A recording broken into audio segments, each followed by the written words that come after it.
Hello from the Channel Studio in London and welcome to another edition of Foreign Dispatches. I'm Teniola Uyitayo. On the programme this week, we continue our coverage on the war in Gaza. Heavy fighting continues in the south as Israel focuses on Khan Yunis. Plus, in the United Arab Emirates, countries reach what's been described as a historic COP28 deal to transition from fossil fuels. Israel this week continued its bombardment of Gaza with the main focus on Khan Yunis in the south. There's also been fighting in Rafah near the Egyptian border, where thousands of displaced Palestinians have sought refuge. International pressure is growing over the humanitarian crisis as world leaders urge Israel to do more to protect civilians. A stark warning from the head of the United Nations Agency for Palestinians. More and more people haven't eaten for 1 day, 2 days, 3 days. The last time I went was 2 weeks ago when I visited the vocational training center of Khan Yunis, hosting more than 35,000 people. I could see already firsthand the level of despair, the level of dispossession. People lack absolutely everything. Filipe Lazzarini and other UN officials demanded an end to the war as they headed across Egypt's Sinai Peninsula to the Rafah crossing, the besieged Palestinian enclave's only entry point for aid. The people are just sleeping on the concrete. Winter is here. We have sewage water. They're struggling to find clean water. They're struggling to have food. And that was 2 weeks ago, before the offensive in the south. Since my colleagues report that again tens of thousands of people have been moved. They cannot go in the shelter anymore. So basically they are in the open air. They are outside. The suffering is fueling fears of a mass exodus to Egypt. It comes days after UN Secretary General Antonio Guterres warned that thousands of Palestinians were simply starving. The people of Gaza are looking into the abyss. The international community must do everything possible to end their ordeal. I urge the Council to spare no effort to push for an immediate humanitarian ceasefire, for the protection of civilians, and for the urgent delivery of life-saving aid.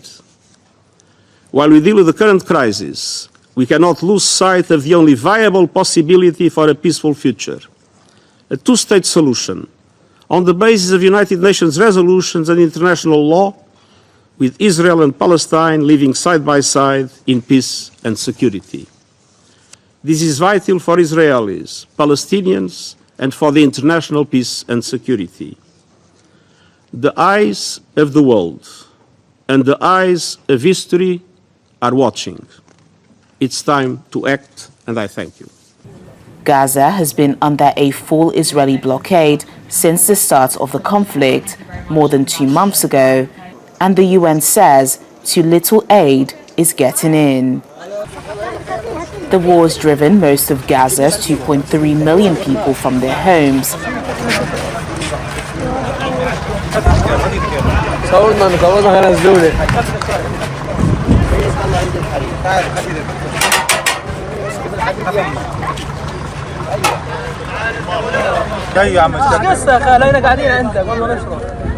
Over 18,000 people have reportedly been killed in the crowded enclave, and conflict is intensifying. Authorities say people forced to flee repeatedly are dying of hunger and cold, as well as bombardment.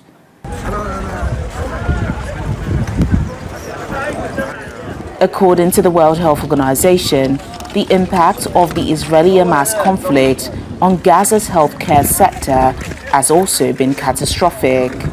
But it's stating the obvious to say that the impact of the conflict on health is catastrophic.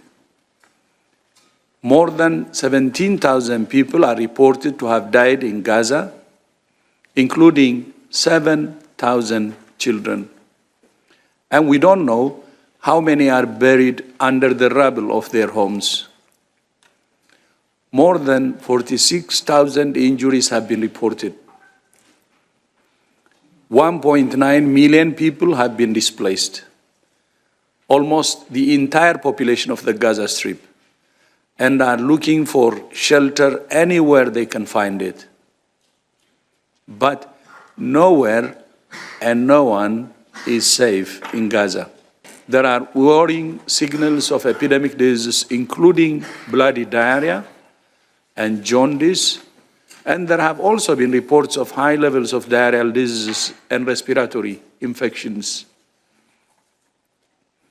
The risk is expected to worsen with the deteriorating situation and approaching winter conditions.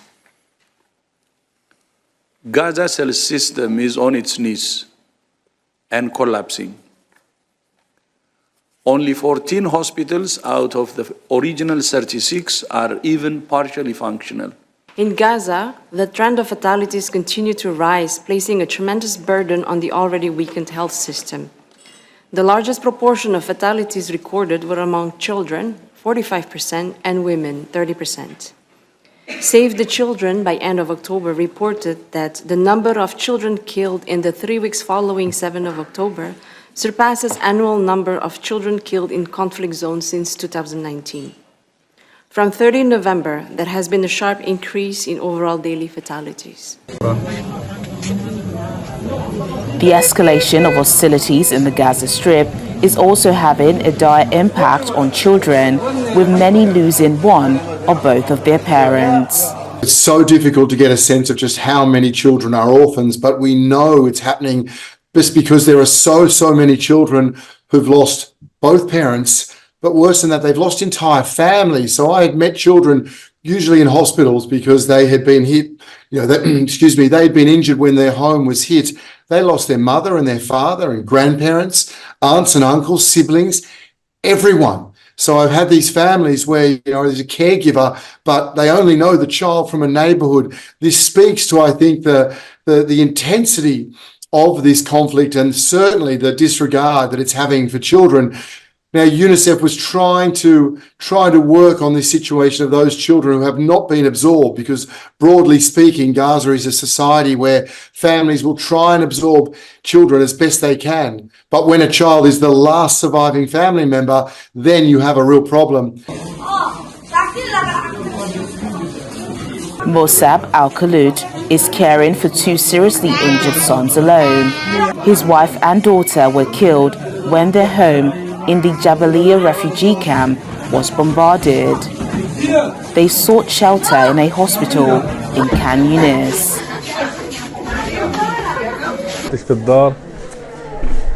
There's no treatment, no medicine, and no food in Gaza. If my sons don't die from the war, they will die from a lack of food, from hunger. Before war swept across Gaza, 12-year-old Yusra Abu Taim dreamed of becoming a school teacher when she grew up, but now she dreams only of staying safe and alive. During the war, we've had trouble sleeping because of the noise, the sound of the drones and the shooting above our heads. We came here to the camp, but we're dying from the cold, and we found nothing, no cover, and we all sleep on the ground. I wanted to become a teacher before, but now my only dream is to stay and live in a safe place. 14-year-old Hind Al-Doji says all her dreams have been lost and voided. I'm 14, but I've lived through wars. I lived the 2014 war, the 2021 war, and now 2023. What is this?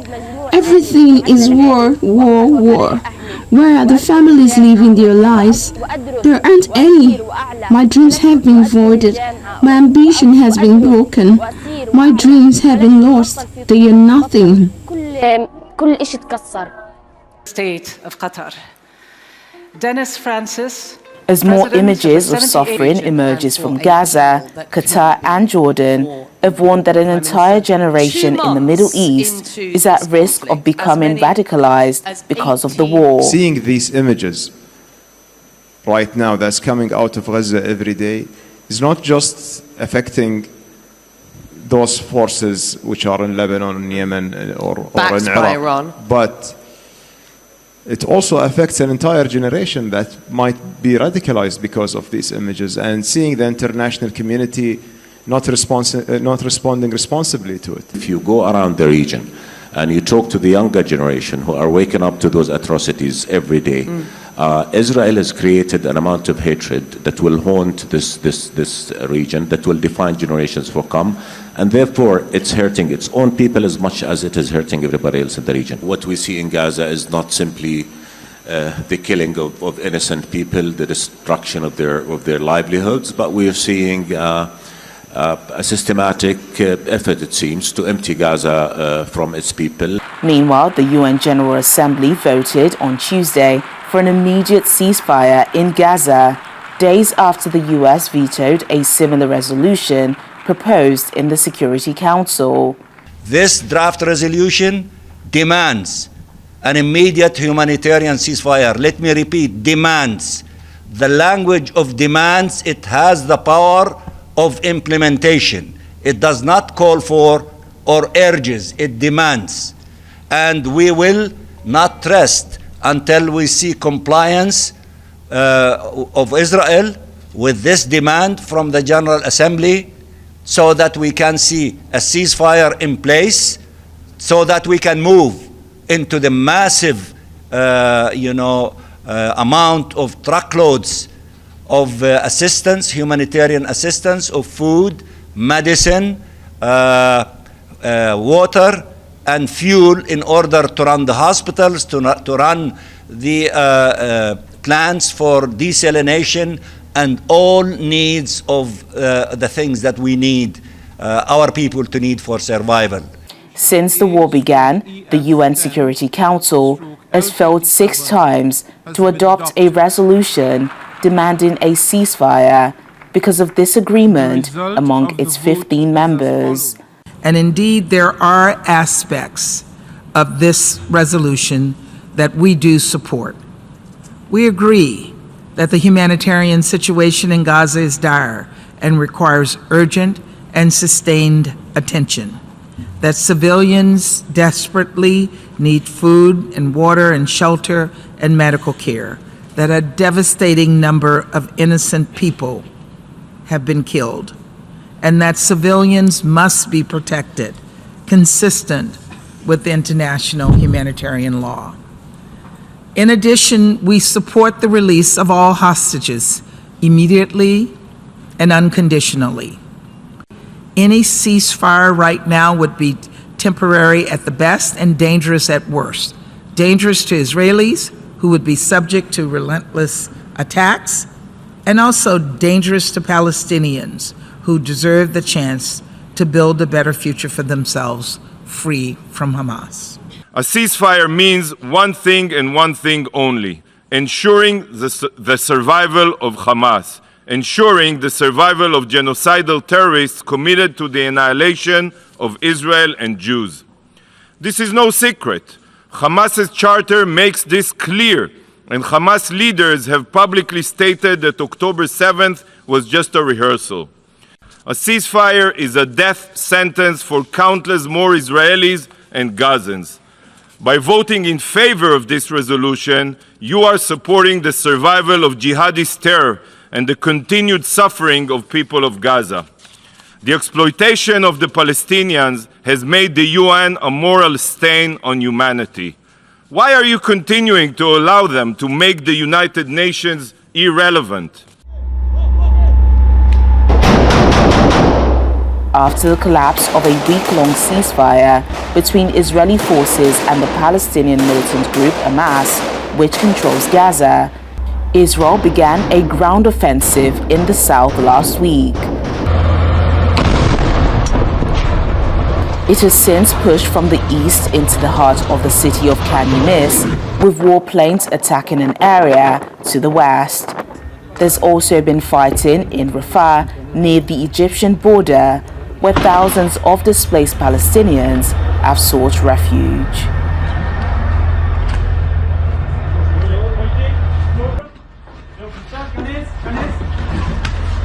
When Foreign Dispatches returns in just a moment, more on the Gaza war as tourists desert Bethlehem, leaving businesses empty-handed this Christmas. Please stay with us.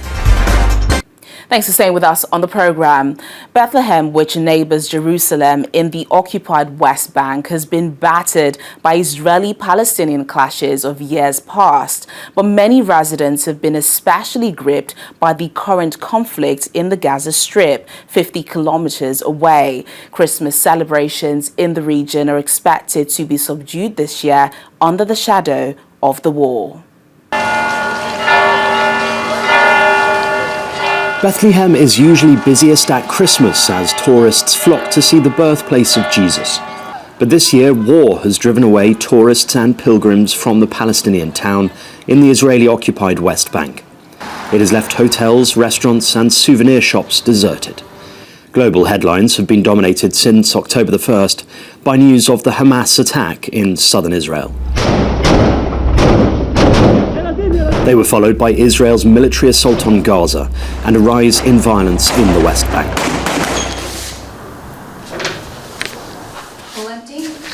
Joey Canavati is a hotel owner whose family have lived and worked in Bethlehem for 4 generations. Everybody lives from tourism here in Bethlehem. And when everything is shut down, the whole city, the whole country is shut down. It's unbelievable. This is the worst Christmas ever. Bethlehem is shut down for Christmas. No Christmas tree, no joy, no Christmas spirit. You know, Bethlehem was during Christmas was beautiful. People from all over the world used to come. People were waiting for this moment. And as you can see now, it is a ghost town. Bethlehem's local economy is heavily reliant for income and jobs on visitors who come to see the Church of the Nativity. Christians believe it stands on the site where Jesus was born. Canavati says his hotel was fully booked for Christmas before October the 7th, but things have drastically changed since then. The hotel is completely empty. We have no guests, no one, even plus we have bookings for 2024 are all canceled. So we were expecting a very good year for 2024. But now all what we get on the email is cancellation after cancellation after cancellation. So it is a catastrophe. We were fully booked October, November, December. We were 120% capacity. We were looking different hotels to send the people because there's no room. Even for Christmas, I had many people that I don't have room for them. I had to look for other hotels and everybody's completely booked. There was no room in the inn in Bethlehem. Bethlehem's Manger Square is in front of the Church of the Nativity and usually serves as a key point for Christmas celebrations. But it's quiet and almost empty. Our business, it depends on pilgrims and tourists. Bethlehem generally depends on pilgrims and tourists. This time of year, usually we have full of people, full of pilgrims. This time of year, usually we have full of festivals. Bethlehem, it's the best place in the world in this time. This is Christmas time where Jesus was born in Bethlehem. So for us, this time is really very difficult. We are almost 2 months without any pilgrim, any tourist. This restaurant owner has also seen visitor numbers fall. We are praying for peace, you know. Bethlehem is the city where peace was born. So it should be the messenger for peace to be spread all over the world. Churches in the Holy Land of Christianity, which lies in the West Bank, demanded that festivities be toned down this Christmas in recognition of the suffering of the people of Gaza. We will celebrate in sobriety, that means without the fanfare and without too many lights, in a more spiritual way and more in the families than in the square. Well, unfortunately, as you can see, the atmosphere is not so good. You can see sadness in people's eyes, and also the presence is not as it used to be before the war. Everyone is thinking about how we can do things to help our people in Gaza, and to send a cry to the whole world for a total ceasefire in Gaza. While Mass and prayers will still be held, A Christmas tree normally set up in the city's main square will not be erected, and fairy lights that normally bathe the city with a warm glow at night will not be lit. And finally, on the program, some good news as representatives from nearly 200 countries have agreed at the COP28 Climate Summit to begin reducing global consumption of fossil fuels to avert the worst of climate change, a first-of-its-kind deal signaling the eventual end of the oil age. The deal struck in Dubai after 2 weeks of hard-fought negotiations. Our environment correspondent, Ayola Kasim, reports from Dubai. Outcome of the first global stocktake contained in document FCCA/PA/CMA/2023/L.17. Hearing no objection, it is so decided. After the applause comes the criticism. While it is the first time the COP is mentioning fossil fuel in 30 years, the text calls on parties to contribute to the global efforts to reduce emissions. Insiders say the word cause is seen as the weakest of all the terms to be used in the United Nations Thai Guide. On behalf of the Alliance of Small Island States, Samoa was first to voice their concerns. Mr. President, on paragraph 28, we are exceptionally concerned that this does not do what we need. In subpara 28D, the exclusive focus on energy systems is disappointing. We are concerned that paragraphs 28E and H potentially take us backward rather than forward. In subpara E, we are being asked to endorse technologies that could result in actions that undermine our efforts. In subpara H, we see a litany of loopholes. It doesn't deliver on a subsidy phase-out, and it doesn't advance us beyond the status quo. This then draws ovation from delegates. Unfortunately, it is a little too late. The adopted text, known as the UAE Consensus, is different things to different parties. Some see it as a signal to the fossil fuel industry that its days may be numbered. In 30 years, the outcome mentioned fossil fuel for the first time, calling parties to triple renewable energy by 2030 and doubling energy efficiency. It clearly reflects what the science says. To keep 1.5 degrees within reach, we have to urgently peak greenhouse gas emissions and reduce them by a minimum of 43% by 2030 and 60% by 2035. That is a goal that can keep us on track.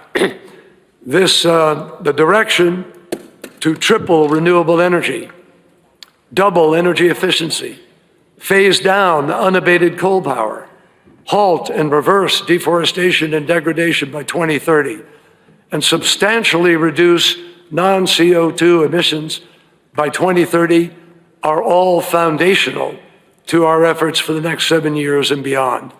But the adaptation text is weaker than previous versions, with few metrics or definitions, but a plan to get there over 2 years. Early 2025, countries must deliver new nationally determined contributions. Every single commitment on finance, adaptation, and mitigation must bring us in line with a 1.5 degree world. Countries must prepare and submit their first ever biennial transparency reports by the end of next year. Indeed, the real work starts after now. Many are living here knowing it is not the best deal. To move the world in a just, equitable manner towards 1.5, the developed countries need to be more forthcoming in providing support to developing countries like Nigeria, in the form of large-scale investment, technological transfers, capacity building, and funding. Allow me, please, to declare the meeting adjourned.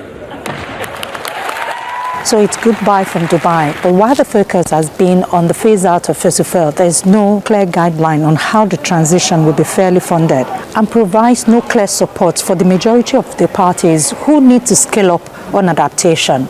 From Dubai Expo City, the venue of COP28, Ayola Kasim, Channels Television News. And that's the program today. But remember, our top stories are never far away. You can catch them on channelstv.com. Thank you for watching. I'm Teniola Oyetayo. Bye for now.